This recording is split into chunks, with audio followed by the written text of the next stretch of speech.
says because when the brothers are shuttling back and forth, Yosef is in Mitzrayim and the brothers are in Eretz Yisroel and Eretz Canaan.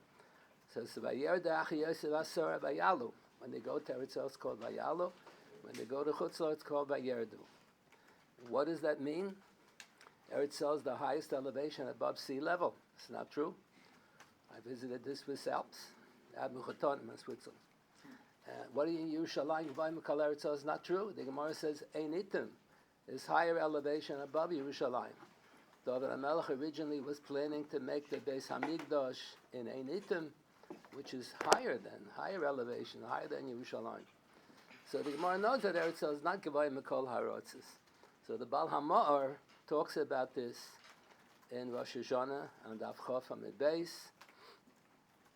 There's a very difficult Gemara there. Rashi and Techias have a very difficult interpretation, as if the Gemara is not sure when the days begin. Here in America, the days begin at midnight.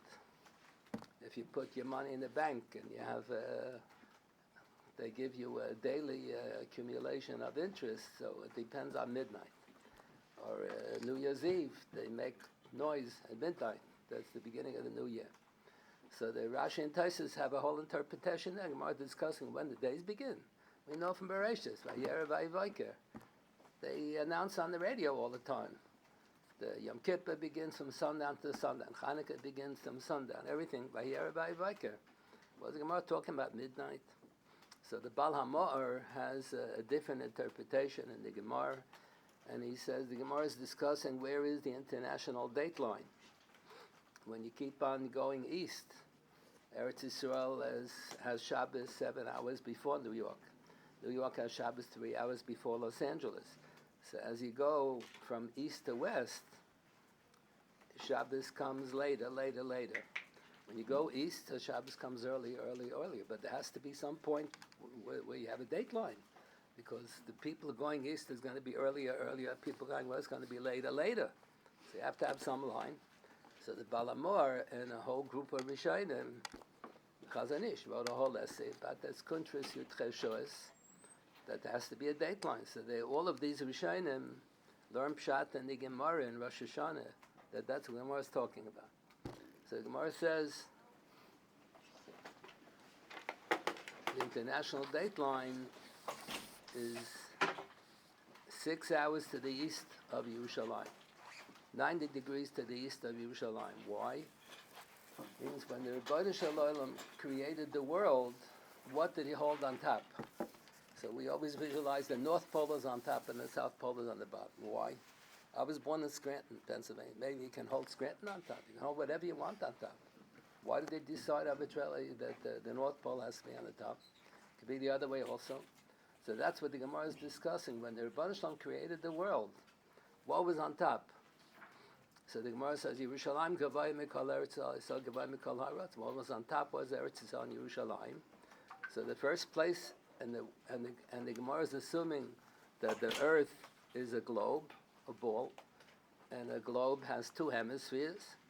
So you can say upper hemisphere, lower hemisphere, cut it by the equator. Or you can say the eastern hemisphere, the western hemisphere. Well, all the inventions are coming from the western hemisphere.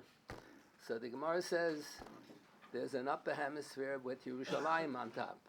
When the Rebbeinu Shalom created the world, that was on top, and Vahivaika was 6 hours to the east of Yerushalayim. That's what the international dateline is. So that's what the Mishnah means. Aliyah and Yerida, Hakol Malin. It's called Aliyah because Eretz Yisrael Gavai Mikol Harotzes. Yeah. Why is it Hakol Malin? Apparently there's a mitzvah to live in Eretz Yisrael. So we know the Rambam wrote a Sefer on mitzvahs, and he lists off one of his opinion are the 613 mitzvahs. And here and there the Ramban takes issue with the Rambam on certain details. So you look at the Rambam, the first half of the Sefer Mitzvahs, the Rambam develops 14 guiding principles that determine whether any mitzvah belongs in the minyan mitzvahs or not, and how many times do you count it? Let's say Shabbos, you count 39 malachas, you count it as 39 lavim. So we count that as one lav, not to do malacha on Shabbos. How do you, what are the rules and regulations? Then the second half of the Sefer Mitzvah, the Rambam lists off what in his opinion are the 248 mitzvahs aseh and the 365 mitzvahs lo yisaseh. So the Rambam didn't mention the mitzvah to live in Eretz Yisrael. He has other mitzvahs regarding Eretz Yisrael, but he doesn't have the mitzvah to live in Eretz Yisrael. So the Ramban, at the end of this section of mitzvahs aseh, the Ramban disagrees very strongly with the Rambam a lot of things, but with tremendous respect. So he always says, mitzvah sheshochach harav, the mitzvahs that the Rambam forgot to count. So at the end of the mitzvahs aseh, he has a whole list of around 20 mitzvahs that the Rambam forgot to count. And at the end of the mitzvahs lo yisaseh, he has another list of 20 mitzvahs or so that the Rambam forgot to count. So the most famous from the 10 mitzvahs I say that the Rambam forgot is the one that the Ramban said is a mitzvah to live in Eretz Yisrael. We should conquer Eretz Yisrael, and we should Achrim Tachrimum, design humus. You have to wipe out design humus, and then we're supposed to live in Eretz Yisrael. So that's a pella. Why the Rambam didn't count that mitzvah? So different. There's a whole literature on the minyan mitzvahs. So you can have a whole library just on the topic of minyan mitzvahs alone. So so some achronim say the Rambam didn't count the mitzvah of living in Eretz Yisrael because he thinks that's only a mitzvah midrabanan. The Rambam says you only include in the 613 mitzvahs that are min HaTorah. Not all the Rishonim agreed to that. Most of the Paitanim who wrote Piyutim and Asaras to be recited on Shevuos, some recited in the middle of Kriyas HaTorah when they read Aseres HaDibros. So in each one of the Aseres HaDibros, Rashi says that Rashi quotes Rav Sadigon that the Aseres HaDibros are the 10 headings, the 10 categories where you can subsume all of the 613 mitzvahs. So some Paitanim would recite all the Taryag mitzvahs in the middle of Kriyas HaTorah. Others said Stam HaPiyot, not in the middle of Kriyas HaTorah. So most of the Paitanim did include mitzvahs midrabanan, but the Rambam thinks that you don't count mitzvahs midrabanan. So that's what the Knesset Hagdolah writes, that the Rambam didn't count the mitzvah to live in Eretz, it's only a mitzvah midrabanan. Hard to believe that it's only a mitzvah midrabanan. They have in the biography of Rav Kook that people asked him, what wound them up so much about Eretz Yisrael? They learned about Loshin. They had a rabbanus in Europe. What motivated him so much to move to Eretz Yisrael? So he says, when you learn the Chumash from the beginning to the end, the thrust is we're going to Eretz Yisrael. Yeah, starting from Lech Lecha till the end of the Chumash. That's the whole thrust of the whole Torah.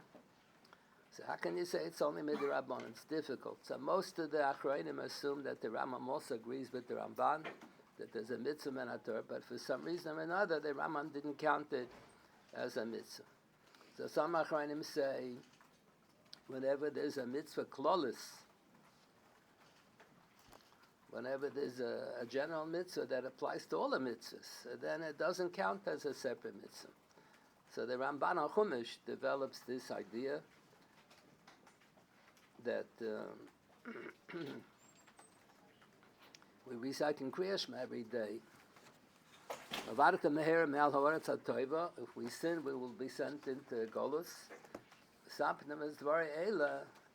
And we should continue to observe the mitzvahs of Tefillin and Mezuzah even in Chutz La'aretz.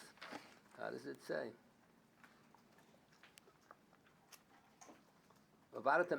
Then he say you should still continue to observe Tefillin and Mezuzah and Chutz La'aretz. So Rashi quotes, when we return back to Eretz Yisrael, it won't be Chadoshim b'Einenu. So would it appear from that Medrash, if that's the correct reading of the Medrash, it goes on Tefillin and Mezuzah. That's what it says in Kriya Shema. It sounds like the Yikam place, the Yikam location for Shmiras Kol HaMitzvahs is in Eretz Yisrael. Even Tefillin and Mezuzah, which is not an agricultural mitzvah, And the observance of the mitzvahs in Chutz La'aretz is of secondary importance. More important is to do all the mitzvahs in Eretz Yisrael. So that's what some have the practice, that if one is traveling if one lives in Eretz Yisrael, is traveling to Chutz La'aretz for a wedding, or a family simcha or something, and they can say Kiddush Levana either when they're in Chutz La'aretz, so they can wait another day or two till they get to Eretz Yisrael. So it's better to do the mitzvahs in Eretz Yisrael. Or let's say you have a choice. You're in England and you're going to Eretz Yisrael, so it's not that long a trip. So you can either daven mincha before you leave, you can daven mincha when you get to Eretz Yisrael. So it's preferable if you have a choice. All the mitzvahs are more meaningful when they're observed in Eretz Yisrael. Okay. So that's what some Achronim say, that the Rambam didn't count the mitzvah. The Rambam agrees that it's a mitzvah min HaTorah, but he didn't count it as a separate mitzvah. It's not a separate mitzvah. All the 613 mitzvahs are more meaningful when you observe them in Eretz Yisrael, separate within each one of the 613 mitzvahs. That's what many Achronim suggest.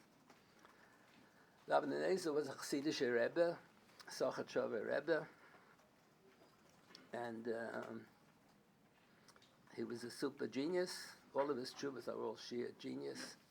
Rabbi Soloveitchik was very taken by the Avnei Nezer in Europe.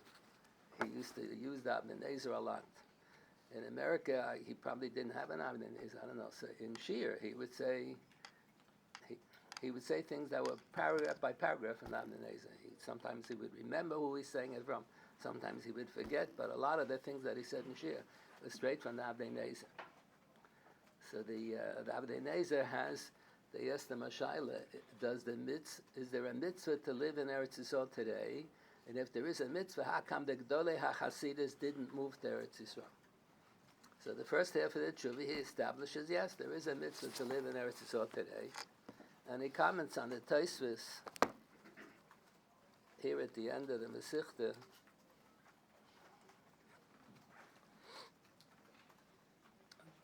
The Techias on Kuf Yudam and Beis, it begins with the word Huomer Alos. So they quote Rab Chaim Cohen that all these dinim don't apply. Rab Chaim Cohen was a Talmud of the Rabbeinu Tam. So Rab Chaim Cohen says that the whole discussion here about the significance of living in Eretz Yisrael doesn't apply Bizman Hazeh because it's Sakonas Drochim. It's dangerous to travel.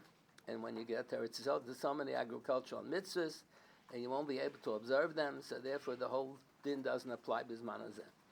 So the Avnei Nezer has a tshuva, but he writes, there's no longer, Avnei Nezer died over 100 years ago, so he says there's no big sakana today, over 100 years, no sakana to travel to Eretz Yisrael, and it's not difficult at all to observe all the mitzvahs atlias ba'aretz, and what Techias says doesn't apply today. Ein anoeg Bizman Hazeh doesn't apply Bizman Hazeh. And the Achronim say that when they say V'hayom Rabbeinu Chaim, the Achshav Eino Mitzvah, it doesn't read straight. Achshav Eino Mitzvah. He should have said Eino Mitzvah. So that's what the Achronim say, Eino Mitzvah, not Eino Mitzvah. The mitzvah is a mitzvah. The mitzvah to live in Eretz Yisrael, that applies today also, but there's a downside. If you go to Eretz Yisrael, you can lose your life traveling. It's dangerous, and you may violate all the mitzvah, please, but it's Ein Mitzvah. You should read it, Ein Mitzvah. But today, that doesn't apply. So that's what the Avnei Nezer says, that today, for sure, there's a mitzvah. How come then he has to explain how come the Gdolei Hasidus didn't move to Eretz Yisrael. So he says the mitzvah b'shleimusa is, if you do Yeshiva Eretz, not thus Yeshiva be Eretz Yisrael, I'm living in Eretz Yisrael. If you do something productive, if you pave the highways, and you build houses, and you work on a farm, and you do Yeshiva Eretz, so you do something, you're in the army, or you're protecting the country, doing something, or you're teaching Torah in Eretz Yisrael. The Gdolei Hasidus, if they would go to Eretz Yisrael, the Balabatim wouldn't be able to move to Eretz Yisrael. The Balabatim would live in Chutz La'aretz, and they would send them money to live off of. So he said that's a mitzvah shelo b'shleimusa. If you're not accomplishing anything. A lot of people wait till they retire and then they move to Eretz Yisrael, so they're living off of their of their retirement money. So they're living off of the money that they earned in Chutz Lords. So today, maybe it's a Kiyum Mitzvah because you're helping the economy. It's a Jewish country with a Jewish economy. Okay, so they're spending American money in Eretz Yisrael. But he said the mitzvah b'shel Musa really is if you do something to improve the land, you accomplish something to improve the land. That's what Rabbi Yosef Engel has in the Gil Yoneh Hashas. He says when you write a get, so you always identify the city by the rivers and the lakes and the oceans that are nearby. So you write Masa, a city, the Asva, that's located on the Har Hudson. New York is on the Hudson River, Al Keif Yama, on the ocean. So the Achronim say, they only say Masa the Asva if they use the water. If they use the water for drinking, or they use the water for traveling or something. If they don't use the water, they have no just the location, then you don't call it Masa the Asva. So that's called Yishuv Eretz Yisrael. That's what Yosef Engel says. He heard that there were Rabbanim, that's Abnei Nezer, had that idea. That Yishuv Eretz Yisrael means to do something to improve the country, the economy, something in Eretz Yisrael. So we have this, we have the mitzvah to live in Eretz Yisrael. Abnei Nezer has a different suggestion. Why the Rambam didn't count it as a mitzvah? Why didn't the Rambam count it as a mitzvah? So he said there are a few other kashas in the Rambam on the Sefer. Why he didn't count other things as a mitzvah as well. So the Abnei Nezer quotes from one of the earlier Achronim from 2 centuries earlier that whenever there are two mitzvahs, one leads to the other. So the Rambam says you don't count the kefala mitzvah. You don't, if a mitzvah is repeated twice, like the Techias on the first Mishnah in Tmura, on the first daf in Chulin, the first time in Chulin, the Mishnah says that if a person violates Tmura, he takes a korban and he changes his mind. It says Harezu Tachazu. He wants to switch the kedusha to a different behemoth of Chulin. So the Mishnah says that you get malchus once. Sofikas Harabayim, you get once malchus. So Techias has a kasha, you should get malchus twice. Lo yachlifenu, v'lo yamarosa. It says it twice. That's because Techias was of the opinion there is a Gemara in Makkas, where the Gemara says if you eat a non-kosher fish, ochel patisa lo ka'arba, you get 4 times malchus. Rabbi Tendler, Zechon Levracha, had a lifetime desire to prohibit all the tuna fish. I don't know what he had against the tuna fish. So he was always, every couple of years came up with another reason why you're not allowed to eat tuna fish. So I remember once we were sitting at a wedding, all the rabbis were sitting at one table. So one of the rabbis said he'd rather have fish. So they brought him fish. The Rabbi Tana said, if it's nevela, you only get malchus 1. If it's treifa fish, you get 4 times malchus. It's better to risk it on the nevela, on the flesh, than to risk it on the fish. That was his, he always had this hang-up about the tuna fish. So Techias' opinion is that Gemara, he had 4 times malchus for eating a treifa fish, because it says 4 times not to eat a treifa fish. And the Rambam holds not so. There is no such thing. The Rambam says you don't count the same mitzvah twice. According to the Rambam, the whole kasha of Techias is why don't you get twice malchus for making tamur? Is nishkin kasha? It's only one lav, and the minyan mitzvahs you only get once malchus. So the Abnei Nezer quotes that the Achronim had a whole bunch of other kashas on the Rambam's minyan mitzvahs. Came up with an additional klal. Whenever one mitzvah leads to another mitzvah, so then it doesn't make sense to count it as 2 mitzvahs. One leads to the other. So we have a mitzvah, hachrim tachrimim. We have to wipe out the zaynumas. So the Abnei Nezer says, how do you visualize it? The Jewish people have an army. We all go to Eretz Yisrael, the days of Yisroel, and then we wipe out the zaynumas, then we move back to Muncie. So Eretz Yisrael is just going to be charev. What do you accomplish by killing all the Zionumas? It means you wipe out the Zionumas, then you move in. So understood. So since Hachrem Tachrimim leads to Yishuv Eretz Yisrael, so that's why it will be a Keif Mitzvah. If you count it twice, it'll be a Keif Mitzvah. So that's what most of the Achronim assume, not like the Knesset Agdol. Most of the Achronim assume, the Rambam also agrees that there is a mitzvah min HaTorah to live in Eretz Yisrael.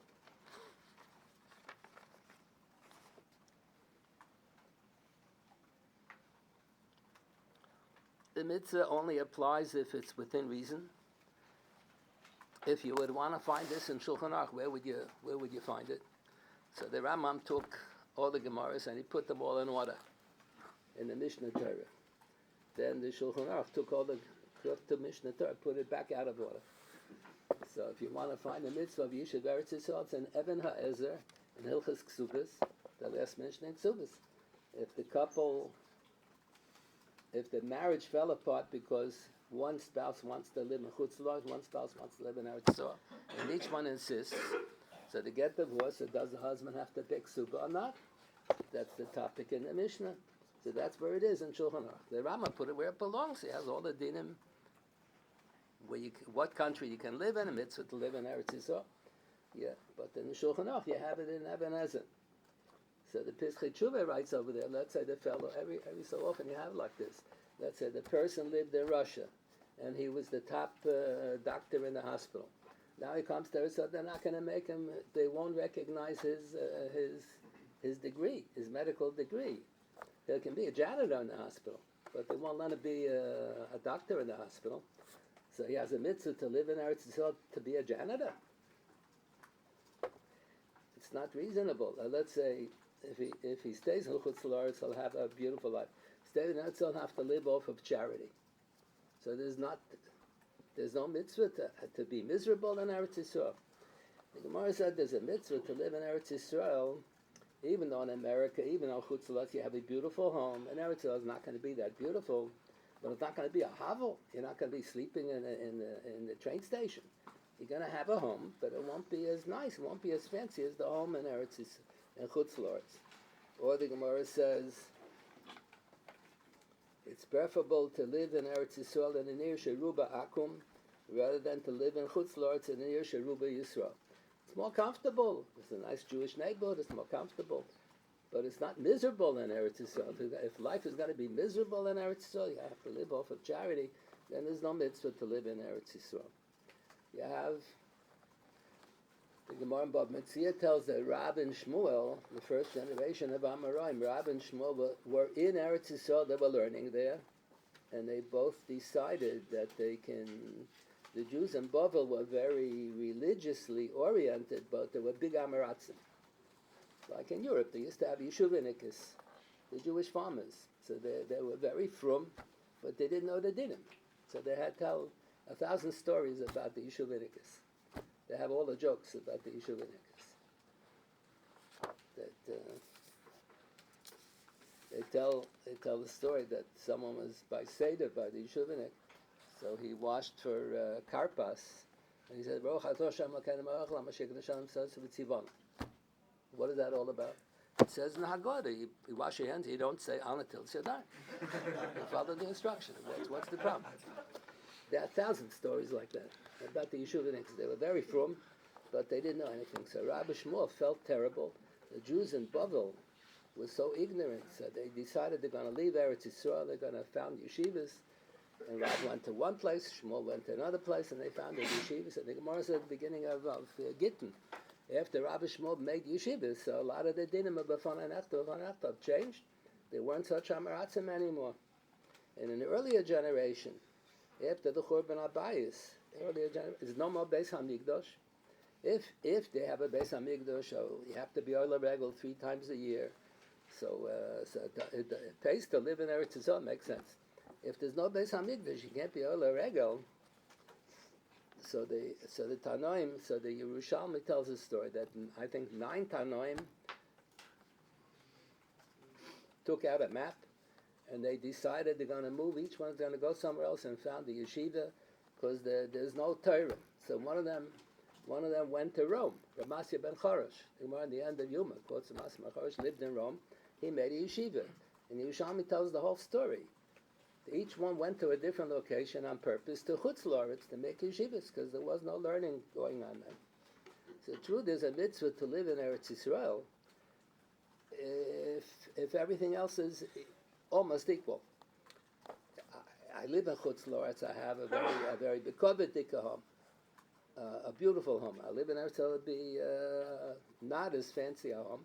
So the Gemara says, or I live in Chutz La'aretz, Ir Sheruba Yisroel. I moved to Eretz Yisrael, the only place I can go is Ir Sheruba Akum.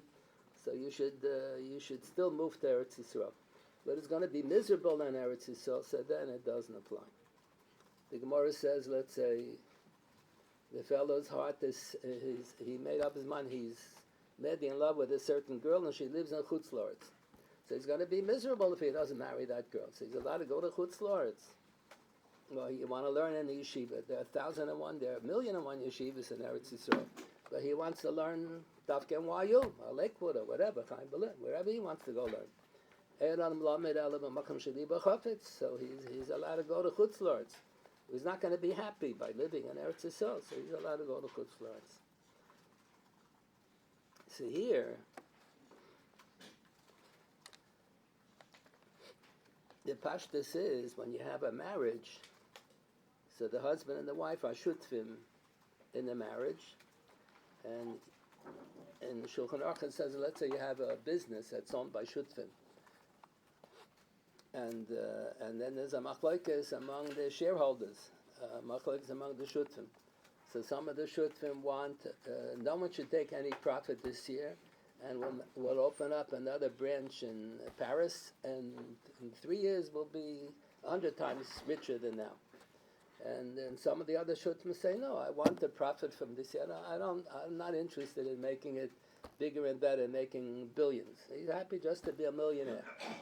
So it says the Shulchan Aruch, you go basa roiv, you follow the roiv of the shutfim. So the Vilna Gaon, it's a tosefta in Bava Basra. So what is the marker of the tosefta?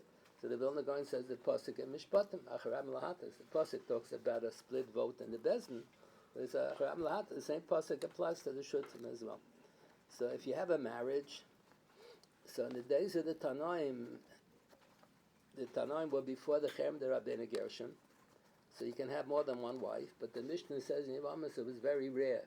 We have dinim based on the assumption that normal people only had one wife. If you can survive with one wife, pretty good. You don't have to have more than one wife. We have dinim based on that in Yevamis in the Mishnah. So we assume you're only going to have one wife. So let's say if you have a couple, 2 wives and 1 husband, and they have a vote. They want to discuss whether they're going to move to Eretz or not. So, and each one has a different perspective. And those who say they don't want to move to Eretz not because they don't want to do the mitzvah. No, it's going to be difficult raising the children. It's going to be difficult this, difficult that. It's not going to be successful. So you're not becoming the mitzvah of living in Eretz if you're going to be miserable. So if you have 2-1. So the 2 win. But most people are only married to 1 wife, so it's 1-1. It's going to be a split vote. The wife has 1 vote, the husband has 1 vote.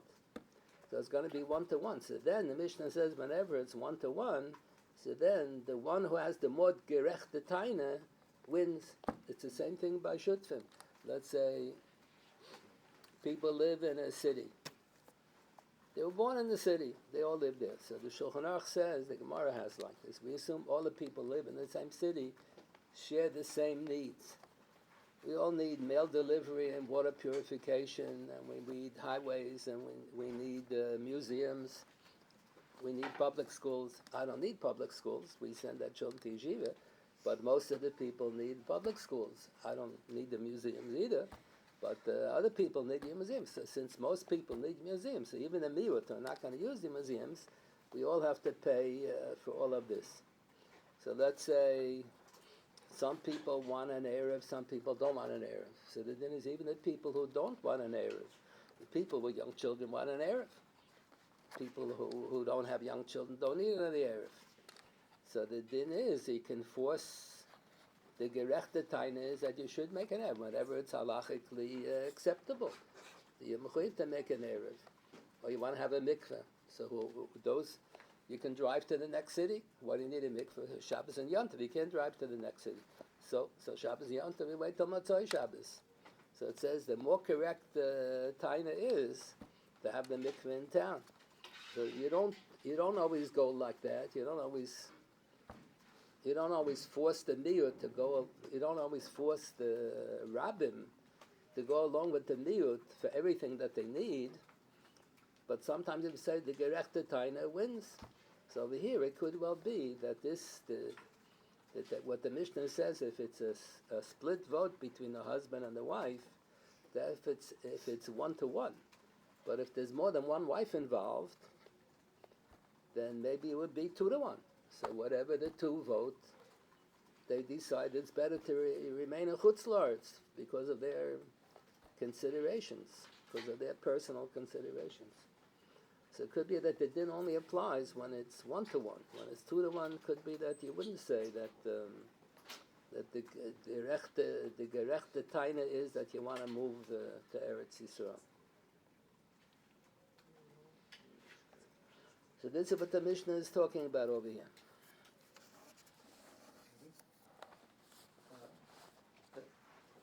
Are you saying that you found the more correct taina only when it's a split vote, or even when it's a miyut? It could be. It could be that that's in this Mishnah.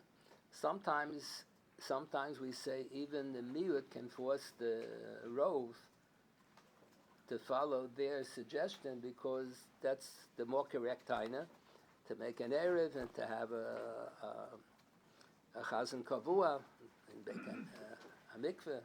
Sometimes even if it's only the miyut want it, and sometimes it's only if it's a split vote. But if the Rav say not so, so it could be that over here you wouldn't be able to force the other spouse to go to Eretz. So it could be it's only when it's 1-to-1. Because even in the days of the Tanaim, before the Chem de Rabbeinu Gershom, it was rare to have two wives.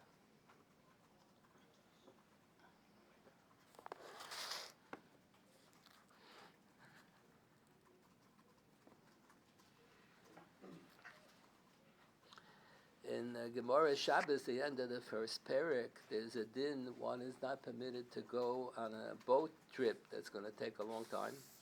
Not allowed to go on a boat trip 3 days before Shabbos. So Shalosh says that's Wednesday, Thursday, Friday. The Vilna Gaon thinks that it's Thursday, Friday, Shabbos. But most learn that it's Wednesday, Thursday, Friday. For various reasons. The Rishonim gave different reasons why not allowed to go on a boat trip. Whenever the reason don't apply, the whole din doesn't apply. But if it's Lidvar Mitzvah, then it's permissible to go even 3 days before Shabbos. So what's a Dvar Mitzvah? So you're moving to Eretz Yisroel. What if you're only going to visit in Eretz, so you plan to go back to Chutz La'aretz? Is that also a Makkah Mitzvah? So the Magen Abraham quotes from the Knesset Agdolah that that's a Machlekes Achronim. So some Achronim say that there's a partial Kiyam Mitzvah if you live in Eretz Yisrael for a short period of time. How short a period of time? So there are 3 different opinions.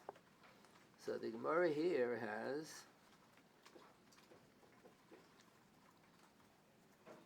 what does the Gemara have?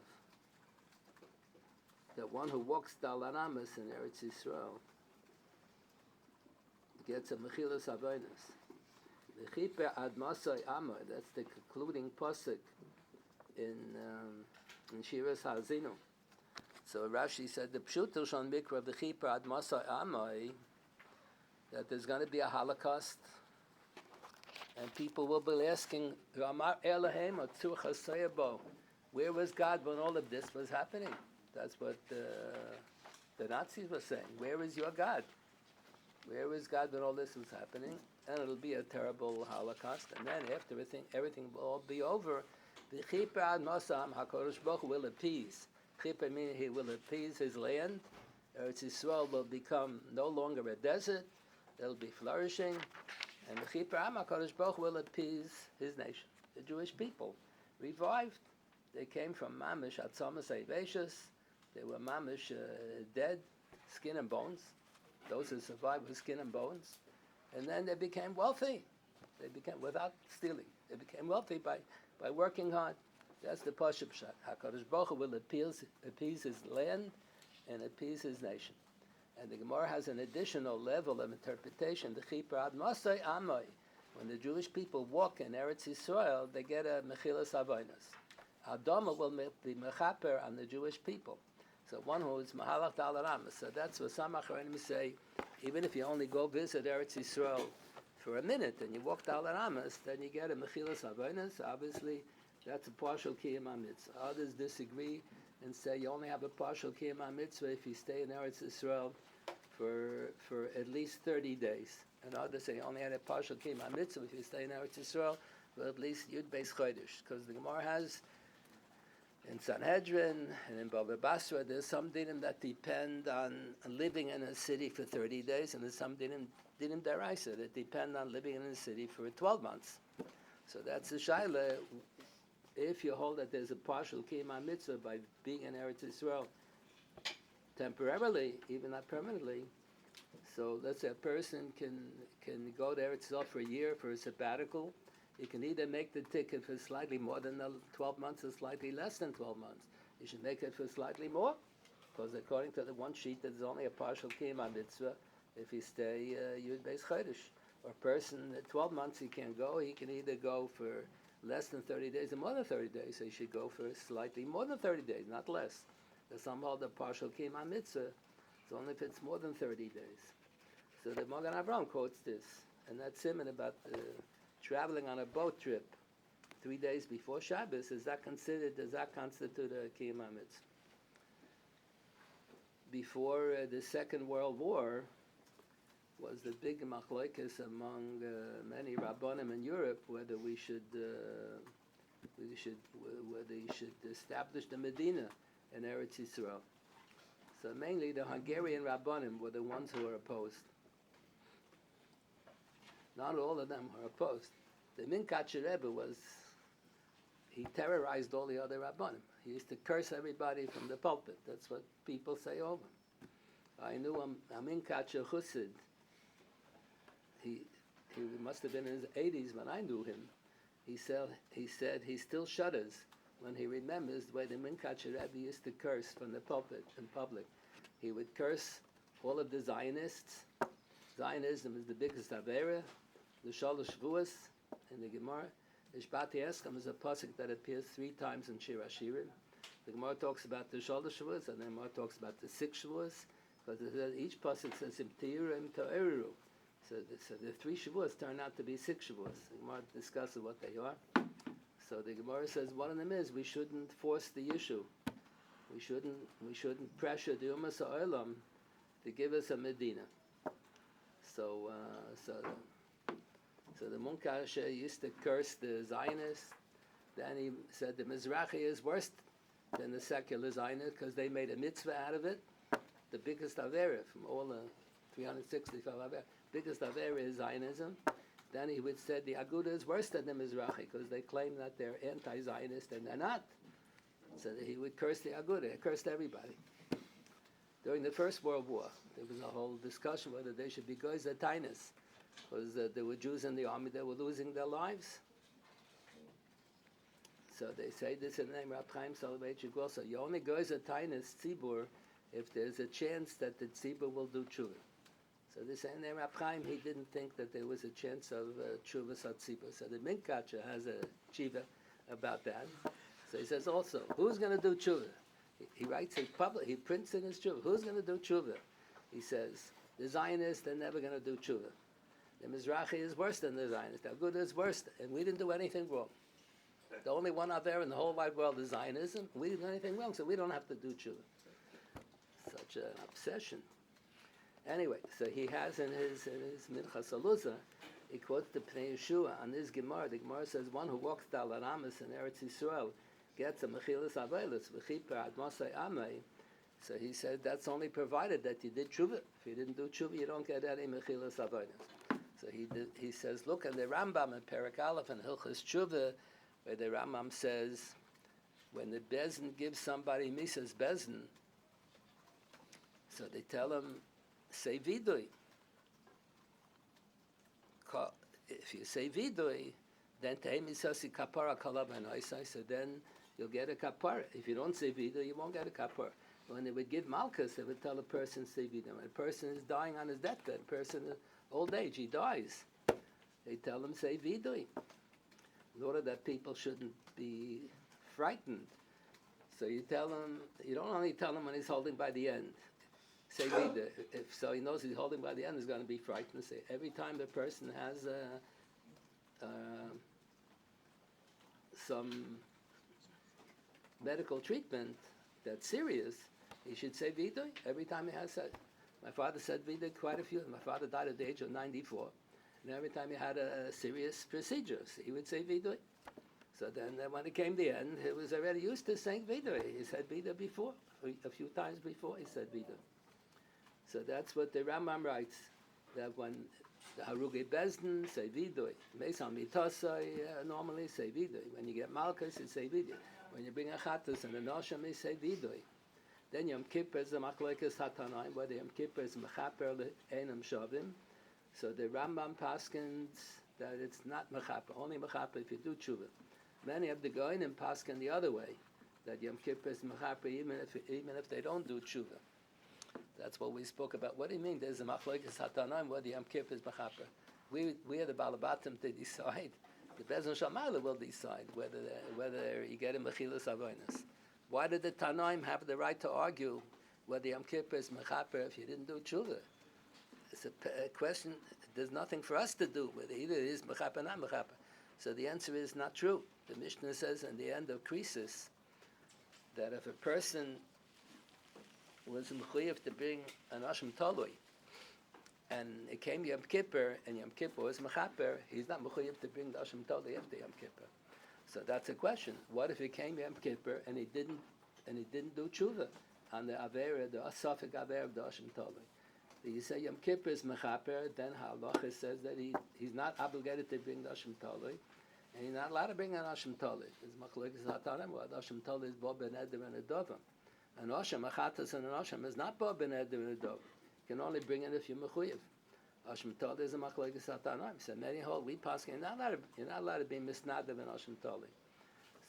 So Yom Kippur is Mechaper, it's a shayla that the Balabas is going to ask the Rabbanim, am I mechuyev to bring the Asham Talui? Am I prohibited from bringing the Asham Talui? It's a shayla for us to paskin. Whether Yom Kippur is mechaper if you didn't do tshuva. So the Rambam paskin, Yom Kippur is not mechaper if you didn't do tshuva. So that's what the Minchas Alozer says. Walking Dal Aramis in Eretz Yisroel is not more than all the other things that are mechaper. Yom Kippur is mechaper, Asham, Chatos, Malchus, Misa, Meisal, Mitosai. Whenever there's a kapara, there's never kapara without tshuva. So he says, he's attacking the secular Zionists. He says they're not going to get any mechilas avonos if they don't do tshuva. If you don't do tshuva, there's no mechilas avonos.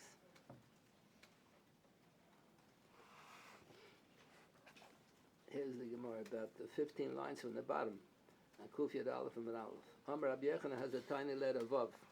Kol Mahalach Dal Ramas Vayitzo Muftach Lo Shu B'Olam Haba means that mechilas avonos.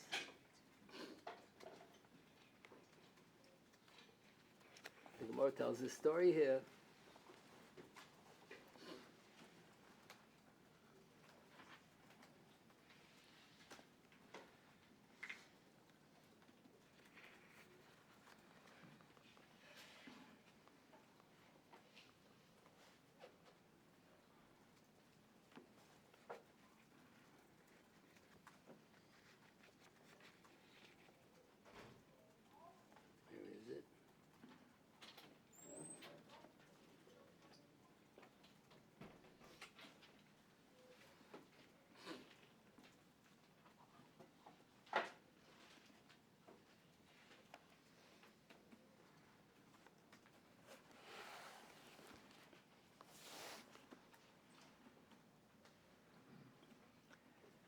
I remember many years ago there was a young Talmid Chacham put out a sefer. He wrote Shalosh Tshuvos. Every section is separate. So he has Hilchos Shachris, Hilchos Shabbos, Hilchos Yom Tov. Then he has a section Hilchos Shalosh Shevuos. Hilchos Shalosh Shevuos. He meant the dinim of the 3 Wochen, the 3 weeks. That's not that Shlosha Shevuos. Shalosh Shevuos is this Gemara. They're not Hilchos Shalosh Shevuos. He made a mistake. Hilchos Shlosha Shevuos. It's called Bein Absarim. You don't call it Shlosha Shevuos. In Yiddish, you call it the 3 Wochen.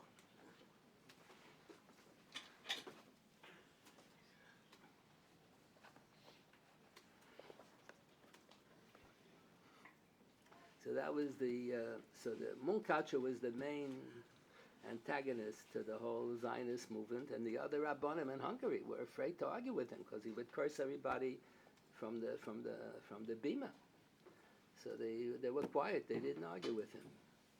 So they were the ones who were opposed to the Hakamas Hamdina because of the Shalosh Shevuos. I remember during my lifetime, Rav Shach, at one point in Eretz, Rav Shach used to write letters to the Yeshiva Bachim. So I remember this building didn't exist. So I used to learn in the other building in the base Medrash. Every time Rav Shach wrote a letter, someone hung it up on the bulletin board. So he used to write letters complaining why they don't cover ground, why they only learn 60 blot a year. Scandalous, why they only learn 60 blot a year. Why they learn 60 blot a year?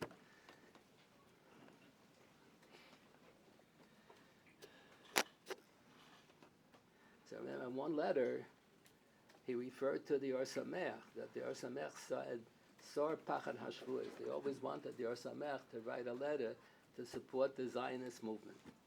And he always avoided it. So then after the Balfour Declaration, he said, he wrote a letter supporting the Zionist movement, Sor Pachad HaShevuos. We're not forcing them to something that they didn't, they agreed to give Eretz they agreed to give Palestine to the Jewish people. So that's what he wrote at that time, Sor Pachad HaShevuos. Yeah, the whole literature on the Shalosh Shevuos. One of the Rabbanim in Eretz once printed a whole softcover sefer, a long essay, quoting all the different reasons that all of the different poskim came up with why there's no problem with the Shalosh Shevuos. So some said because Balfour Declaration, okay, Sor Pachad HaShevuos. Others said because the Ummah Sodom didn't live up to their half of the deal, so we're not mechuyev to live up to our half of the deal. Gemara says, Shalo Yishabdu Behem Yisroel Yosem Idai. The nations of the world shouldn't mistreat the Jewish people. They only mistreated the Jewish people. So we're not bound by our half of the deal. They didn't live up to their half of the deal. And others, many poskim say, none of the Rishonim quoted Lahalocha, all the Sifrei Halacha. No one quotes it Lahalocha. So it's an Agarata. So we don't know exactly how to deal with Agaratas. That's what many say. It's an Agarata. But they have, I think he had 45 different Shitas and poskim why the Shalosh Shevuos don't apply Bisman Hazeh.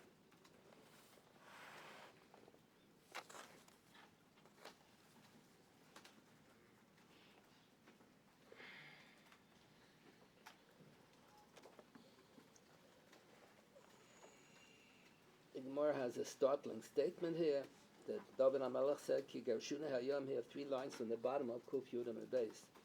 David HaMelech complains, Ki Gershuna Hayom, his tapech menachlas Hashem, leim alech abod alim acherim. Gemara said, beyond below David, lech abod alim acherim, who told him to worship Avodah Zarah? The answer is no, the leim alach, they were pressuring him till he had to leave Eretz Yisrael. Kol adar b'chutz la'az ki lo oibed avodas kachav. Why is it ki lo oibed avodas kachav? So I thought Pashup Pshat was Kilo Oibed Avodas Kachavim, Kilo Ein Lo Aloha. Above the Gemara quoted a pasuk a few lines before that, 6 lines from the bottom. Lo Asas Lachem Es Eretz Kenan, a pasuk in Vayikra. Lo Asas Lachem Es Eretz Kenan, Lios Lachem Le'Elohim. When we're in Eretz Yisrael, then it's Lios Lachem Le'Elohim. Kol Ador Be'Eretz Yisrael, Kilo Yesh Lo Aloha. Kol Ador B'chutz, Kilo Ein Lo Aloha. Why is Kilo Ein Lo Aloha? So the Pashup Pshat I thought was that there's more Hashgacha Pratis in Eretz Yisrael than there is in Chutz La'aretz. That's the Gemara in the first parak in Tainus. The Gemara quotes the Psukim in Chumash. Eretz Hashe'eni Hashem Alakecha Ba Mereshus Hashana V'Arach Rishana. There's more Hashgacha Pratis, so that's Yesh Lo Aloha. He has the Rebbeinu Shalom has more Hashgacha Pratis in Eretz Yisrael. I saw the Maharsha and our Gemara has a lot on the Chidushi Agoda here. He says, he thinks that that the tziruf of Am Yisrael, there are certain dinim where there are chayvus hatzibur, and the tziruf of the tzibur only applies to the Jews who happen to live in Eretz Yisrael. We must have spoken about it in the past, the Rambam and the Pirush HaMishnayos and B'chayros. This is from Rav Soloveitchik, but Rav Soloveitchik got it from Avnei Nezer. Avnei Nezer The second Chelik Arachaim starts with Hilchas Rosh Chodesh. So the first two Tshuvas, Hilchas Rosh Chodesh and Abed Nezer, are on this topic. So Rav Soloveitchik used to say over all of those Marmakonis that the Rambam and the Pirush HaMishnayos on Bechoros, on Daf Chavtes, the Mishnah speaks about the fact that Rab Tarfon had smicha. Because he had smicha, therefore a certain din apply. So the Rambam over there, of all places, should, on Sanhedrin, the Rambam could have written Pirush HaMishnayos on Sanhedrin about smicha. Instead of writing in Sanhedrin, he writes it in Bechoros. So he says Sanhedrin, he says smicha has to be conferred in Eretz Yisrael. Why? Because smicha is not a private affair. The Rebbe has a star student, and the student knows all the halachas, so he gives the student smicha. No, it's not a private smicha. The smicha is given b'shem kol Yisrael, and it says in Chumash, when HaKadosh Baruch Hu instructs Moshe Rabbeinu to give smicha to Yeshua ben Nun, samachtas yotcha Allah v'tzivisa also li'eineihem. You should give this smicha in the presence of Klal Yisrael. And you see the Sridei Yesh has an essay about this, and the end of the Sridei Yesh, at the end of all the Tshuvas, he has a few essays. There's essays about the Musa movement. He wrote essays about the Musa movement. He was complaining that the one who published the Tenuas HaMusar stole from him. I don't know, he wrote so many books. Sridei Yesh wrote a few essays. He wrote a whole 5 books. To us, what he stole from him, I don't know. So he has an essay there about smicha. So the Reb Meir Shapiro founded the Lublina Yeshiva. So when they had the Chag HaSmicha here in Yeshiva, every couple of years they have a Chag HaSmicha. This expression, Chag HaSmicha, came from Reb Meir Shapiro. The Lublina Yeshiva, they wrote it in all the Yiddish newspapers in Europe, Chag HaSmicha. And the smicha was given in public. Why do you have to make such a public announcement? You know, the yeshivas, you go to shul, a lot of shul, half the people in shul may have smicha. No one knows who has smicha now. It says, no, it's a din, you have to give the smicha in public. The Gemara tells in the first parak in Sanhedrin, one of the Tanoim gave his life because he wanted to give the smicha in public, and the Romans said whoever will get smicha will get the death penalty, and they're going to wipe out all the people in the city nearby. So he made sure that he gave the smicha far away from any other city, so no one would be punished. He was the only one, and he was killed by the Romans because he gave. So why do you have to give it in public? That's the din. Smicha has to be in public. Why? Because smicha is not a private thing. Smicha, the Rebbe gives smicha as representing all of Klal Yisrael. So the Rambam writes, and that's why the Gemara has a din that smicha can only be conferred in Eretz Yisrael, because Klal Yisrael only applies to the Jews who live in Eretz Yisrael. All the Jews who live in Chutz La'aretz are kiyichidim domo. So the Abed Nezer quotes all the Marmakomis on that topic. Rav Soloveitchik could say over all of those Marmakomis. One is by smicha, and where did the Rambam get that idea from? So the Rambam got it from the Gemara in Horius in the first parak. If the Beis Nagadol made a mistake in Psak, and they said something is some kind of chametz is mutar b'Pesach, or some kind of food you can eat on Yom Kippur, they allowed something that's chayiv kares, and then they realized they made a mistake. And Roiv HaTzibur, 51% of the Jewish people violated the Aver B'Shogeg because of the mistake in Psak of the Beis Nagadol. So you don't require that each and every individual person who violated the Aver B'Shogeg should bring his own chatos. The Beis Nagadol brings the parhal and davar shel tzibur, and everybody gets a kapar. So that's only if 51% of the Jewish people who live in Eretz Yisrael violated it. The Gemara says, why? Because only the Jews who live in Eretz Yisrael are called kohol. Because it says when Shlomo HaMelech built the first Beis HaMikdash, kol gadol milavoch hamos ad nachem Mitzrayim. Thousands and thousands of people, hundreds of thousands of people showed up to Yerushalayim to celebrate the binyan by Rishon. Kol gadol milavoch hamos ad nachem, from the northernmost point in Eretz Yisrael to the southernmost point in Eretz Yisrael, everybody showed up. So the Gemara said, you see that it's only called kohol the Jews who live in Eretz Yisrael. The Jews who live in Chutz La'aretz are considered kiyichidim.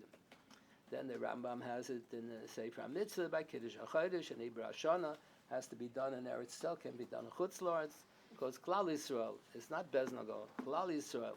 Beis Nagadol represents Klal Yisrael to do Kiddush HaChodesh. A whole bunch of dinim that depend on Klal Yisrael. So that's what the Maharshal thinks over here.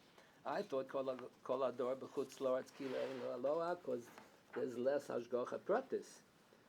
But the Maharsha thinks otherwise. He thinks that it means that Klal Yisrael is only those who live in Eretz Yisrael. And HaKadosh Baruch Hu is Elokei Yisrael. He's the God of the Jewish people. So the Jewish people really only applies to those who live in Eretz Yisrael. Interesting. And then he has on the Gemara on the next daf. Maharsha always has sometimes Maharsha has things that are just a whole different style. So it doesn't talk to us. We live in a different generation. But a lot of times he has a very good pshat. Rab Soloveitchik, when he learned in the Yeshiva, would skip the Agarata. He wouldn't give a shir on the Agarata. But when he said the shir for the Balabatim, he wouldn't skip any Agarata because he was afraid that the Balabatim would make fun of the Gemara. He said if there's a difficult Gemara in Halacha, so they'll assume it was above the head. But if there's an Agarata that doesn't make sense, they're going to make fun of the Gemara. So he used to spend a lot of times, much more time on the Agara than on the Halacha. So he would always start with the Maharsha. And to discuss on Halacha, he rarely looked in the Maharsha, very rarely. But in Agarata, he always would look in the Maharsha.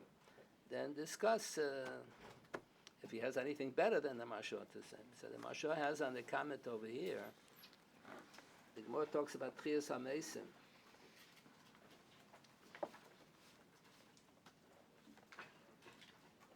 So the Gemara quotes a pasuk. Where is it in Yeshaya? Nos in the Shama la'om aleho, v'rach laholchim bo. What do you mean? Nos in the Shama? It refers to Techias HaMesim. La'om aleho. So who is the Om? So the Gemara has a comment. Shulchan po im hachamor, am hadom alachamor. It says im hachamor. It doesn't say am. But the Gemara interprets it that that's Ebed Kanaini. That was when Avraham Avinu went to the Akedah. So he took an Ebed Kanaini with him. So he said Shulchan po im hachamor, am hadom alachamor. So the avodim an Ebed who's mol b'tov al l'shem Ebed is chayv mitzvahs keisha. So he's part of Klal Yisrael. So it's going to be Techias HaMesim for the Jewish people, includes the Avodim as well. But not only the Avodim, even a Shivcha, the Gemara says. Why is that a bigger Chiddush? Because at least, I feel a Shivcha K'nayne Sheberetz Yisrael Muftach Lo Shehi B'Asar L'Mabamin Sheshav Techias HaMesim. Because the Pasuk says, Nos in the Shama, L'Om Aleho, and the Am Yisrael includes the Avodim and the Shvachas as well. So the Avodim, at least they have the schus of the Mitzvah Milah. The Shivcha Knainis is Chayv Mitzvahs, okay, Kiisha, Chayv Mitzvahs, but she doesn't have the schus. She doesn't have all the mitzvahs. Mitzvahs, my grandma, she doesn't have. And she doesn't have the schus of Mitzvahs Milah, even though she's the lowest level. Even though she's the lowest level, the Avodim have a lower level of Kedusha than Klal Yisrael. They have a lower Kedusha. And the Shivcha has less than the Zachar. Even they will also have Techias HaMesim. So that's what the Maharsha interprets over here. That Kol Ador B'Eretz Yisrael is part of Klal Yisrael. HaKadosh Baruch Hu is Elokei Yisrael. HaKadosh Baruch Hu is that we are Am Hashem. That's what we say in the davening. Shimcha Gadol HaKadosh Aleinu Karosa Shimcha Ishmeinu Karosa B'Shmecha. When a couple gets married, so usually the wife takes on the husband's family name, or in other countries the husband takes on the wife's family name. But they're married. They're supposed to be married, not she maintains her maiden name, he maintains his maiden name. They have to show the marriage. So we are married with HaKadosh Baruch Hu. The whole Shir HaShirim is like that. He says Shimcha Gadol HaKadosh Aleinu Karosa, we are Am Hashem. And he is Elokei Yisrael. He is Shmeinu Karosa B'Shmecha. He put our name into his name. We're married. He took our last name. We took his last name. So that's what the Gemara says over here. That Am Yisrael who live in Eretz Yisrael, that's called Klal Yisrael. So HaKadosh Baruch Hu is Elokei Yisrael, the God of the Jewish nation. Jewish nation is only those who live in Eretz Yisrael. Those who live in Chutz La'aretz, we have the Kedushas Yisrael, the Chayv Mitzvahs. Asher Kedushana the Mitzvahs of the Tzibana, the Kedushas Yisrael Chayv Mitzvahs. But we're not really part of Klal Yisrael. That's what the Ben Gurion didn't believe in Kedushas Yisrael. So he always used to say that the Jews who live in Chutz La'aretz are not Jewish. Because to him, Judaism only, he didn't hold from the religion. So to him, Judaism only meant the nation, Klal Yisrael.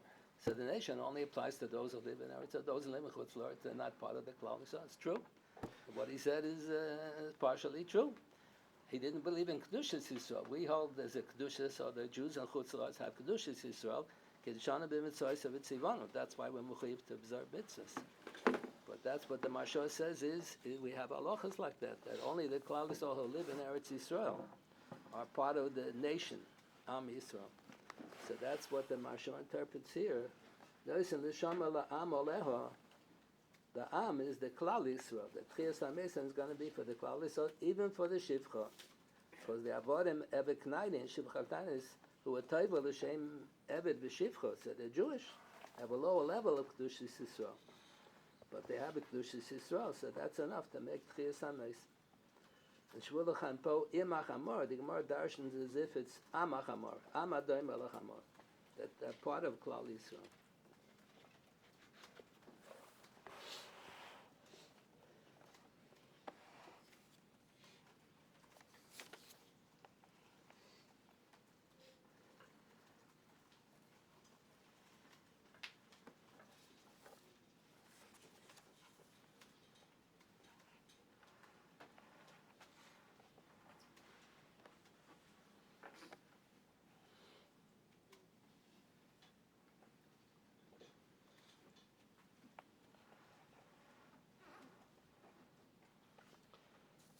Reb Shlomo Kluger had a grandson who was named after him, Shlomo Kluger, and he took over 1,000 tshuvas by his grandfather, and he abridged them.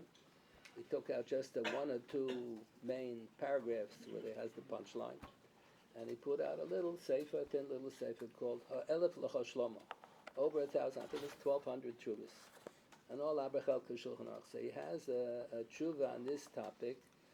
He says there was a man who lived in Galicia, Shlomo Kluger lived in Galicia, and he didn't really make a good parnasa. And he tried another field and another field. Every time he tried another field, it didn't work. So somebody said, once you move to Eretz Yisrael, you'll be successful there in parnasa. So he tells his wife he's moving to Eretz Yisrael because of parnasa. The wife said, are you crazy? All the children, all the grandchildren, everybody lives here. What are you going to live in Eretz Yisrael? Nobody lives there. He said, I'm going to divorce you and I don't have to pay you the ksuba, as it says in the Mishnah. So Shlomo Kluger has an interesting psak. He says this din, that you have a right to divorce your wife, when you get married, you promise to treat your wife nicely. Ano oikev ve'ezen, he will respect his wife.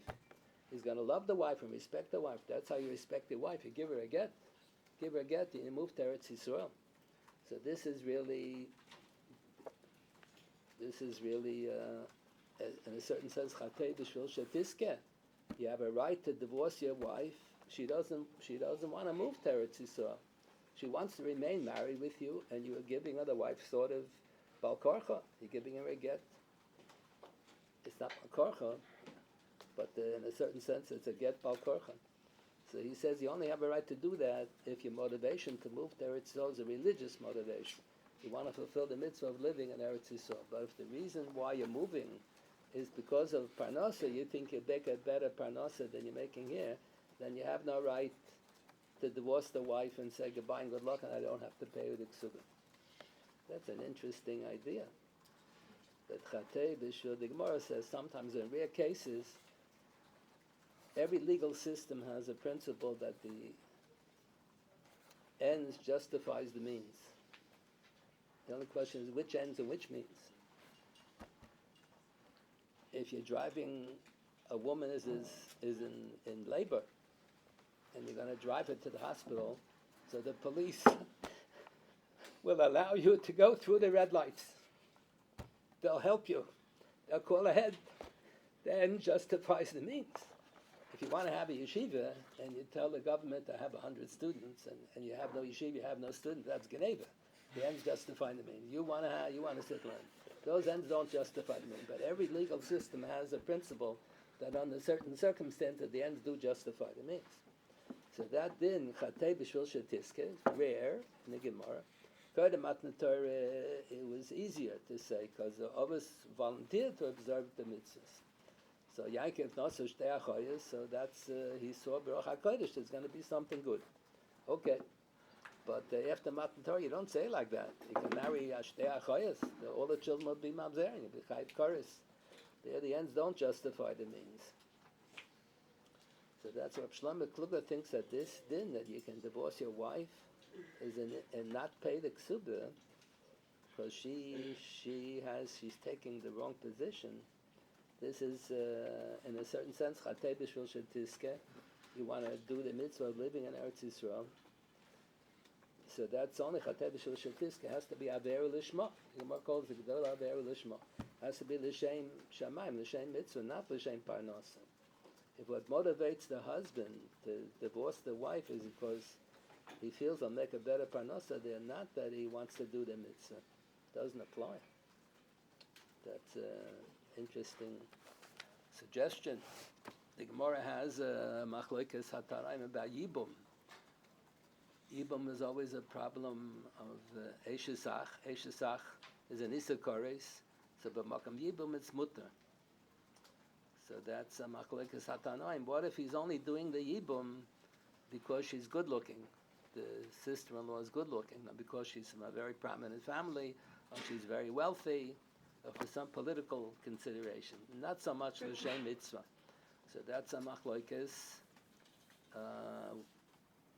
Whether you consider it, he's not doing the yibum l'shem shamayim. He's doing it for other considerations. So that's a machlokes whether that's mutter or not. But most of the Rishonim say that whole shit is only midirabbanan. And our Torah is hutra, et gomer. You don't need l'shem shamayim over there. It's not dechuya. Not dechuya, but over here, Rav Shlomo Kluger thinks here to divorce your wife, that's an avera. So it's only a mutter if it's an avera lishma, l'shem the mitzvah, then it's mutter.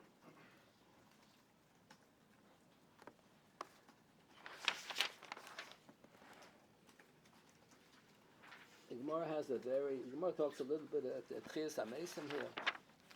Akuf Yad Aleph and Aleph. Then on the first wide line, Akuf Yad Aleph on the base, Gemara has a startling statement.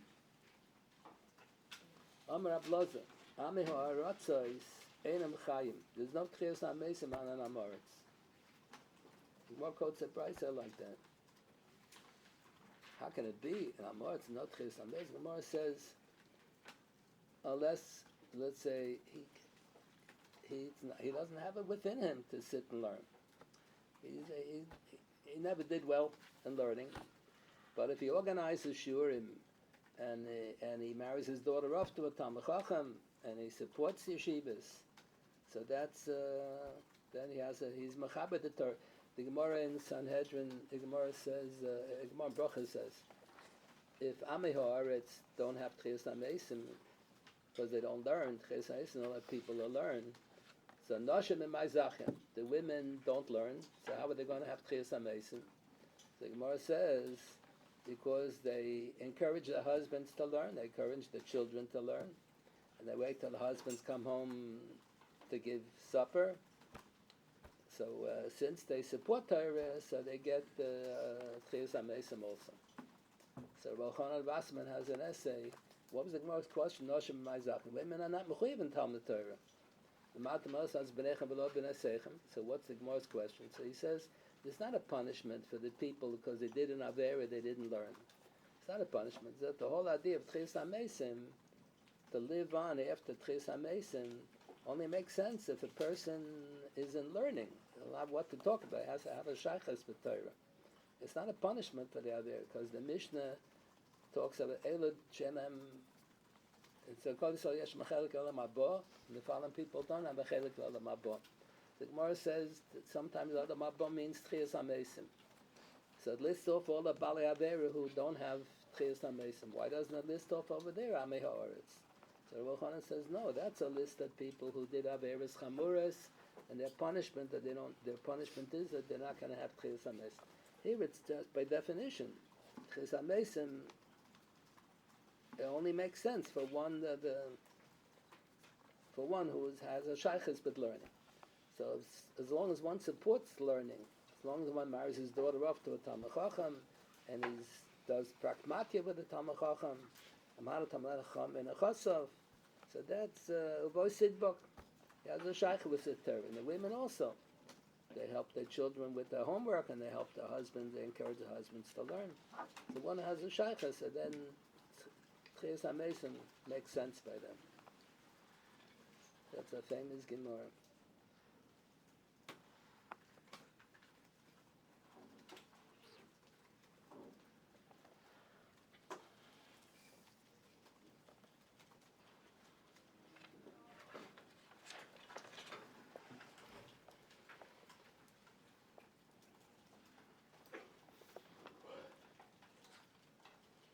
There's a strange machlokes hatanoim, very unclear in the Mishnah. Machlokes Reb Shimon ben Gamliel and Chachamim in the Mishnah. How much do you have to pay for the Kesubos? So the Gemara explains what they're fighting about. Tanakama holds that Kesubos the Rabbanan, Reb Shimon ben Gamliel holds that Kesubos the Raisa. In the Chumash there's a din of Oines HaMefata. Oines HaMefata pei 50 shekel kesef. Kesef Yishkol Kamohar HaBesulas. Mohar HaBesulas means the amount that you usually give for a Kesubah. 50 shkolim. 50 shkolim. So if the man was Ma'anas HaMefata, the girl, she's not going to be getting the Kesubah 50 shekel Kesef, because she's not a Besula. So he's responsible for causing her a hefsid of the Kesubah. So we make him pay the 50 shekel Kesef. So here for the Tanaim are of the opinion that Kesubah deraisa. The Chumash says in such an institution of Mor HaBesulas, whoever gets married has to give Kesubas. And the Gemara says, if you hold Kesubah deraisa, then you have this big Zera Shaveh from Baba Kama, Tachas, Tzina, Yishalem, Kesef, all the Chofta, all the Rabbis and Zik, and everybody pays Meitav. The Chumash only says Meitav by Shem Berego, but you have a big Zera Shaveh, everybody, so if you hold Kesubah deraisa, so then the Gemara says in the first parak that the Kesubah nigvis mena meitav. But most of the Rishonim paskin Rabbi and Tam paskins that Kesubah deraisa, because it says in our Kesubah, in the Ashkenazi Kesubah, is the Chazir Lichem deraisa. But most of the Rishonim don't hold like that, Rabbi and Tam. Most hold like the Tanakama here. The Kesubah lav deraisa, and that's why I have Mikuli Kesubah Shanukan.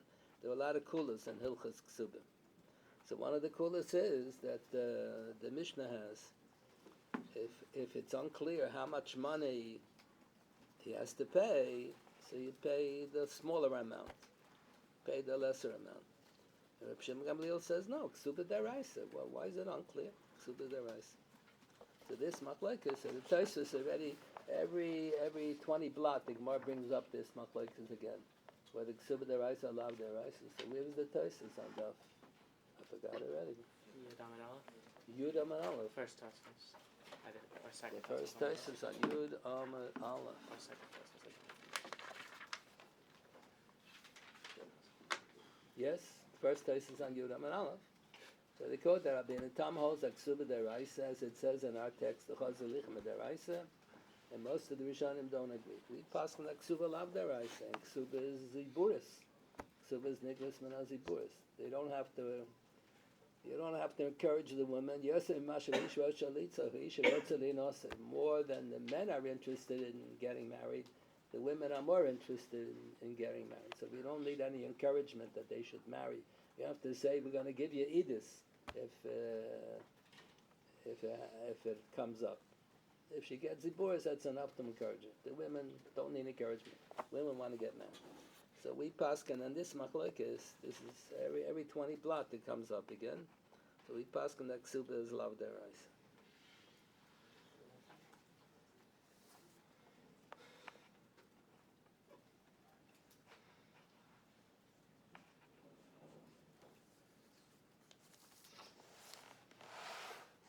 In the more on the last two lines on the daf, Kuf Yud and Beis, the Gemara says there was a machlokes in the days of the Amoraim.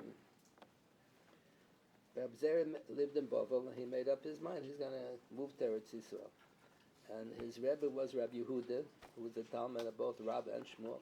Rabbi Yehuda said, Rabbi Yehuda was only called all of so you're not allowed to move back to Eretz Yisrael. Because the pasuk says, Yirmiyah b'veli yavo v'shama yiyu ad yom pak yosim. They're not allowed to go on their own. They have to wait till the Rabbanu Shalom will let them know. That pasuk is by Bais Rishon, Churban Bais Rishon. But we were talking Churban Bais Sheni. So that's what Tais points out. Rabbi Yehuda, the Amora, thought that it applies to Churban Bais Sheni also. Vegmar knew Reb Zera. So Reb Zera was hiding. He didn't want Rabbi Yehuda to realize that he's planning to go to Eretz Yisrael because he held that you're not allowed to. The Gemara said, what did Reb Zera do with the pasuk? So he says, no, it doesn't go on the people. It goes on the kelim and the klisharis. The kelim will be in the hands of the goyim ad yom pak yosim till it comes time. But the Rabbi Yehuda held no. Rabbi Yehuda held it, not only that pasuk. You're right. That pasuk only goes. Maybe that pasuk only goes on the klisharis. But there's another pasuk. Rabbi Yehuda Sid Karachman. There's another pasuk. That what that you're not, the Jewish people are not allowed to go back. So the Gemara says, Reb Zera, what does he do? Is that what it means? They're not allowed to go back to Eretz Yisrael out of Abbas Eretz Yisrael. It says no. That means Shalayali Yisrael Kachoyma. They shouldn't all go together. The pressure the goyim. Everyone's gonna come to make a Medina. The pressure the goyim are making a Medina. So how does Rabbi Yehuda know that it goes even on a private person? Maybe it only goes Shalayalo Kachoyma. Mar says no, because it said 3 times Ishbati Eschem, and then each time it says Imtiru Imtaru. So it's like 6 Shevuos, Gimel Shevuos and 6 Shevuos. So the Gemara spells out all the different Shevuos. So one of the Shevuos is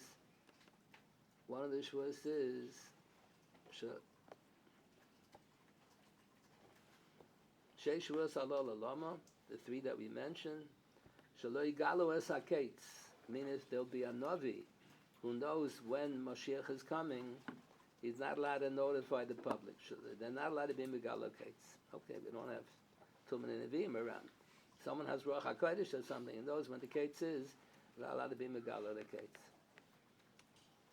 The Gemara in Pesachim says that when Yaakov Avinu asked the children, he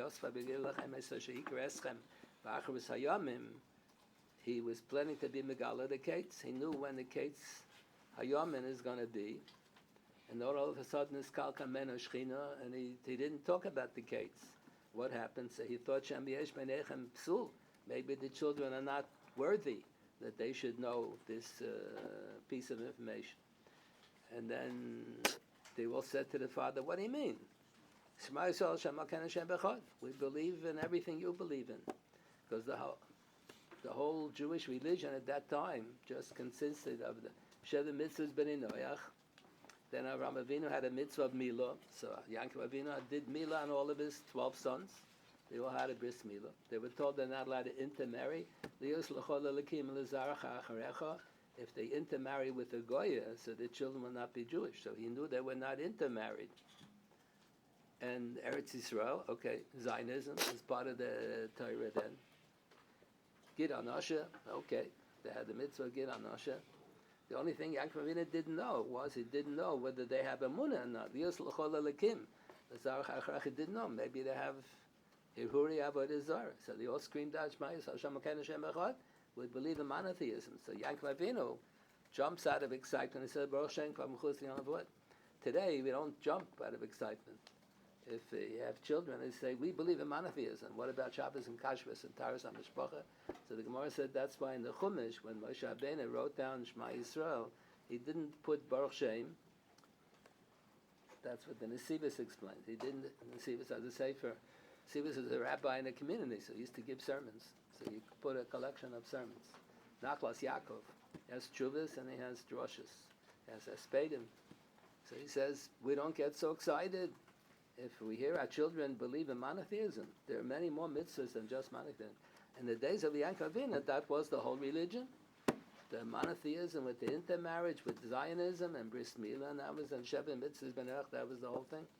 See, Akavina jumps from joy. So how come always Nistalka and Meno Shechina if the children are worthy?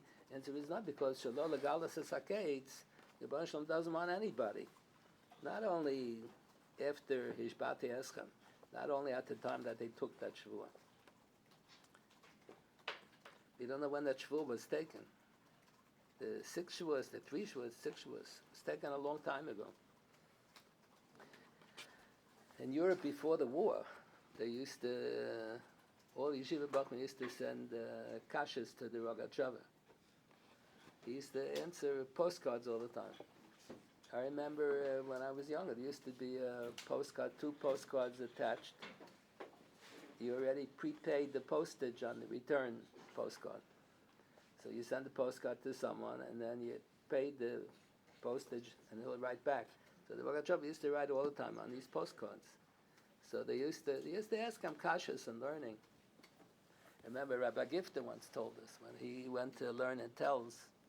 So he was learning some Mesichta Meila, something in Kochim. He had a murderous kasha, and he asked all the rabbim. Nobody knew the answer, and they said you got to send it to the Rogatchover. So he sent the kasha to the Rogatchover. So he sent him back a postcard. Lama Yatrideni, what are you pestering me? Look in the Techias and the Mesichta. The Techias works on your kasha. Nobody in Telz Yeshiva remember the Techias. Techias had the kasha.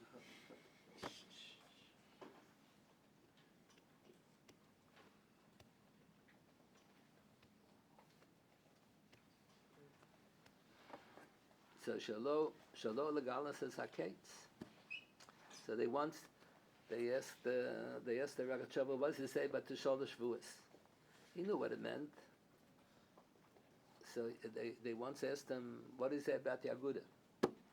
So he didn't want to say anything. So he just wrote about Lulav Tzarech Eged. Didn't write about the Aguda. They asked, what do you say about the Shevuos? So he didn't want to get involved. So he wrote a kasha. It says, Hashbia is Bnei Yisrael ema pa'kod yivkod elikim eschem halisem esatzmei zay mizeh etchem. So Rashi quotes from the Chachamim, from the Medrash, Hashbia she'Hashbia es Bneiim. Yosef knew that it's going to be a long time till Gulas Mitzrayim. And he knew that the brothers will not live so long. They're all going to die out before. So Hashbia she'Hashbia es Bneiim. So he said, what's with the Shalosh Shavuos? I never took the Shevuah. I never heard from my parents, my grandparents, that they took the Shevuah. So why is it binding? It wasn't Hishbiyam She'ashbiyah as B'neiim. So it must be that they're saying a Shevuos HaYochid and there's a Shevuos HaTzibur.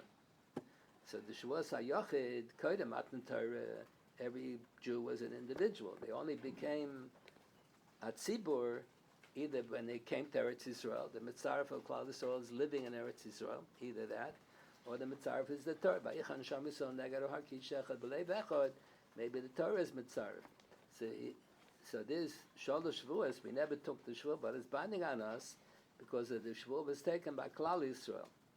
But Yosef lived before Matan Torah and before Knesset Eretz Yisrael. So that's why you had to have Hishbiyam She'Hashbiyah has been in. Yeah. They tried to get him involved in politics. Each time they sent him a letter, he wrote about something else.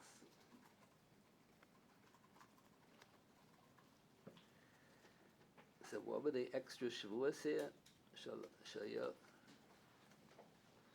Yigalu es Hakates. Shalo, here there are 2 girsas Rashi. Shalo Yitchaku es Hakates. They shouldn't pressure the Rebbeinu Shalom by too much tchinas. We shouldn't keep on praying, we want Mashiach now. We shouldn't keep on pressuring the Rebbeinu Shalom. Shalo Yitchaku es Hakates. So the other girsa, Shalo Yirachaku es Hakates. Rashi said they shouldn't sin. If they're going to sin, it's going to be longer till the Kates Hayomim. And then Shalo Yigalu HaSod. Lo Abdikam, what Sod? Shalo Yigalu HaSod. So Rashi and Techias have one pshat, Sod HaIbur. So the Ibur is by Kiddush HaChodesh, Ibur HaShana. That's astronomy. That's physics. No? What? You're not allowed to tell the Umasar. The other pshat in Rashi is Talmid Torah. It means a Nochri is not allowed to learn Torah except for the Sheva Mitzvahs, the 2. But in the Sheva Mitzvahs, Torah Shabbal Peh, you're not allowed to teach him. Shalo Galos as Hasod, you're not allowed to teach Torah Shabbal Peh. I think the Marsho says that. Not allowed to teach Torah Shabbat Peh, even on the Zion Sheva mitzvahs that do that. They're allowed to learn, but they're not allowed to reveal to them the sort of Torah Shabbat Peh. So this is a problem. We live in a generation that they printed the art scroll in English, and it's available to everybody. That is a problem. We were Megala the Soda of the Torah Shabbat Peh. The Vatican had a standing order. I think they ordered 17 copies of every art scroll when it comes out. What they're going to say? No. You go into a store, they'll buy it in the store. Even if you won't. So they won't dress up like a gala. Go into the store like a plain clothes person, they'll buy. You have no choice, but that was a serious consideration. When Rabbi Teitz, Zervan Levracha, used to give the Daf HaShavua, so for many years he gave his Shiur on the radio in Yiddish. So the Nachum didn't know Yiddish, so that wasn't a problem. But then he switched to English. So he said there was a whole pilpul at that time. Is he permitted to give a Shiur on WEVD in English because the Nachum can listen in also? I never asked. I don't think there were too many Nachum interested in listening to the Daf HaShavua. But there was a pilpul about it. So at that time they discussed it and they decided that it's mutter. But the art scroll was a serious issue now. Everything is available in English. Maybe we have violated Shalosh Legalas as Hasod. Shalosh Hasod.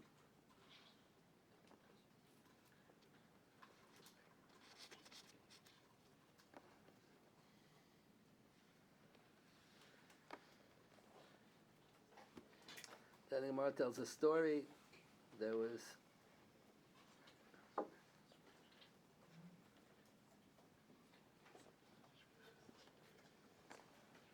Ula was an Amora. He would visit Eretz every so often, and then he died in Chutz La'aretz. So then they took his body to Eretz Yisroel. Rabbi Loza was a Talmid Rabbi Yechon. He lived in Eretz Yisroel.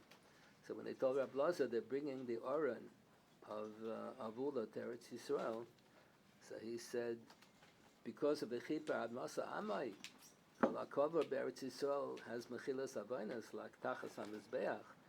So he says, if you really want to get a Mechilas Avanas, you have to come to Eretz Yisrael while you're alive.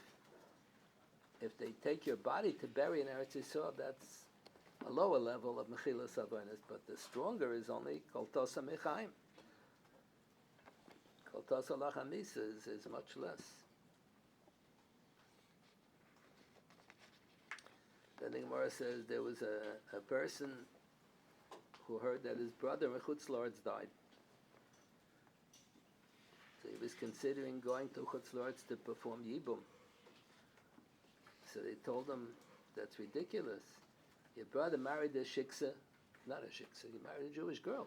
But because they lived in Chutz La'aretz, so like Ben Gurion says, all the Jews who live in Chutz La'aretz, like shiksas, all going. Your brother married a shiksa, so you're going to go to Chutz La'aretz to do the Yibum. You shouldn't do that. Okay. There were, the Gemara says,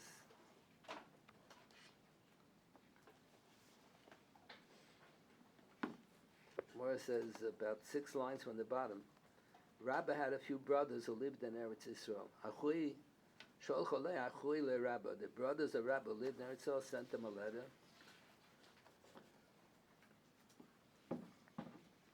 That Yankov Avinu knew. The Gemara says maybe there's only Techias HaMesim on the people who live in Eretz Yisrael. Those who live in Chutz will get Techias HaMesim, unless they're tzaddikim. So they said Yankov Avinu knew he was a tzaddik and he's going to have Techias HaMesim. So why did he insist that the children should bury him in Eretz Yisrael? The answer is he didn't want to suffer Gilgal Mechilas. The tzaddikim who Chutz La'aretz will have Techias HaMesim, only have to have Gilgal Mechilas, and there's Tsar Gilgal Mechilas. So the brothers sent Rabbi a letter. Why do you still live in Babel? You should move to Eretz Yisrael. Who are you going to learn by? You can learn by Rabbi Yechon. Rabbi Yechon is a big Talmid Chacham. So the Chachmei Eretz Yisrael were always insistent that everyone should live in Eretz Yisrael.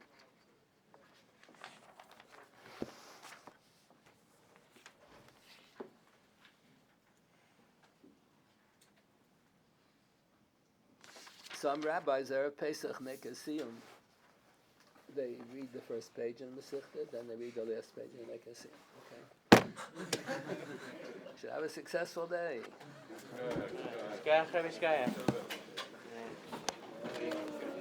In terms of Gilgam Achilas, I'm wondering where exactly is the tzar for it, and also what's the Techias that is needed for it? Do we have any specific requirements for Kova that allow for Techias necessary for the HaMesim? Do you have what? Is there any specific thing that one should do in order to guarantee himself the HaMesim, aside just being just a general tzar? Don't know. We've never spoken to anybody who experienced it.